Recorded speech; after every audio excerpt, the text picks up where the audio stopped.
I didn't plan to meet him, but some nights, you don't get to choose who you sit with. Your past does. Your wounds do. Your silence does. And that night, they all chose him. He sat across from me. No words, no greeting, just presence. Heavy, familiar, like the smell of an old home where something terrible once happened. I looked at him. Same eyes, same face, but colder, sharper, like a version of me that never learned how to love. He finally spoke. "You've been avoiding me." I looked away. "You've been hiding in distractions, in plans, in people, in goals that don't even matter to you." I stayed silent. He leaned in. "You dress your wounds in productivity, but I see the infection beneath." I laughed, bitter. "I'm trying, okay?" "No," he said. "You're performing. You heal for applause. You grow just enough to post about it." The silence that followed wasn't quiet. It screamed. He reached into his coat, pulled out something invisible, and dropped it on the table. I saw it immediately. My guilt curled like a dying animal. "I keep that close," he said. "You touch it every morning. You breathe it every night." I looked away. He stood, walked to the mirror. "You think you hate me," he said, staring into the glass. "But what you really hate is the part of you that still needs me." I stood too. "You don't get to control me anymore." He turned, smirking. "I don't need to. You're still trying to be good enough for people who left years ago, still rewriting conversations in your head, still proving your worth in rooms that don't even know your name." I clenched my fists. He nodded. "Ah, yes, that old fire, rage, your favorite illusion of strength." I asked him quietly, "What do you want from me?" He walked slowly toward me. "I want you to stop being afraid of yourself." That shook me. He continued, "Sit with your shame. Sit with your regrets. Stop making art out of your trauma just to feel seen. Stop acting healed when you're still bleeding internally." I closed my eyes. He whispered, "You read philosophy, but don't live it. You quote Marcus Aurelius, but can't sit 5 minutes without needing validation. You speak of stillness, but only when things are going your way." The shame tasted metallic in my mouth. "But I'm trying," I whispered. "Then sit," he said, "and don't flinch." So I sat. With him, with myself. Minutes passed, hours, or maybe lifetimes. He showed me memories I had buried.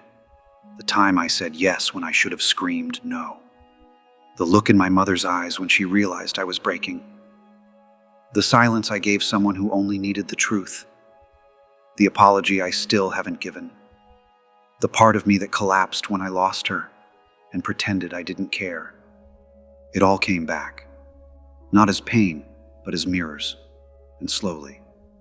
I didn't feel the need to justify anything anymore. Not the anger, not the choices, not even the brokenness. I sat with it, fully, naked, and in that brutal honesty. He sat back and smiled. Not a cruel smile, but one of release.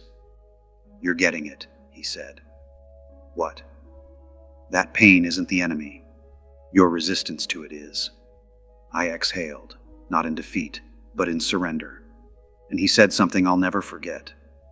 True Stoicism isn't silence. It's clarity. It's choosing not to react because you understand how much power you truly hold. It's being a storm. That doesn't need to rage to prove it's real. He stood. "I think you're ready now," he said. "For what?" "To live without me." I looked at him. Really looked. The scars, the hunger, the darkness. And I realized he wasn't my enemy. He was just my pain, asking to be heard. "I don't hate you anymore," I told him. "I never needed you to," he replied. "I just needed you to listen." And then he was gone. Not vanished, just unnecessary. And I was alone. But this time, I wasn't afraid of the silence, because I had faced the part of me I ran from most, and in doing so, I found something I never thought I'd earn: peace. Not the peace that comes from success or love or closure, but the peace of a man who can sit in a room with his deepest truths and not look away. It started like every other night, late, quiet, restless. The kind of night where the shadows on the wall seem to breathe, where silence becomes a language, and you finally hear what you've been avoiding all day. And there he was, again, sitting in the same spot, same look, same calm, the kind of calm only storms understand. He didn't speak at first, neither did I, because deep down I knew this wasn't a conversation. It was a confrontation. He looked at me with eyes too tired to lie. "You still think I'm the enemy, don't you?" he asked. I didn't answer. He smiled, not with joy, but with pity. "You fight me," he continued, "like I'm some monster to defeat. But I am you, the part you buried, the truth you edit, the scream behind your smile." I clenched my jaw. "You're not me, you're my weakness." He chuckled. "Number, I'm your reflection. And the fact that you keep sitting here with me means you're not running anymore." Silence. He lit a cigarette. The smoke curled into the air like memories trying to escape. "I watched you chase everything," he said. "Success, approval, love, all of it, a distraction. Because you were too scared to sit still, to sit with me." He leaned in. "You keep telling people you're healed, but I still hear you at 2 a.m., asking questions that no one dares to answer." I looked up at him. "What do you want from me?" I asked. He paused. "I want you to stop pretending that being numb is strength. I want you to stop using Stoicism as a mask instead of a discipline." His voice sharpened. "I want you to feel everything you keep avoiding, because growth without pain isn't growth. It's avoidance dressed in discipline." That one hurt, because I knew he was right. I had turned healing into a performance, control into a religion, detachment into a drug, and all it did was delay the inevitable. He pointed at my chest. "You think your demons destroy you," he said, "but it's the denial that does." He stood, taller than I remembered. "Face it, you've hated yourself in quiet ways for years.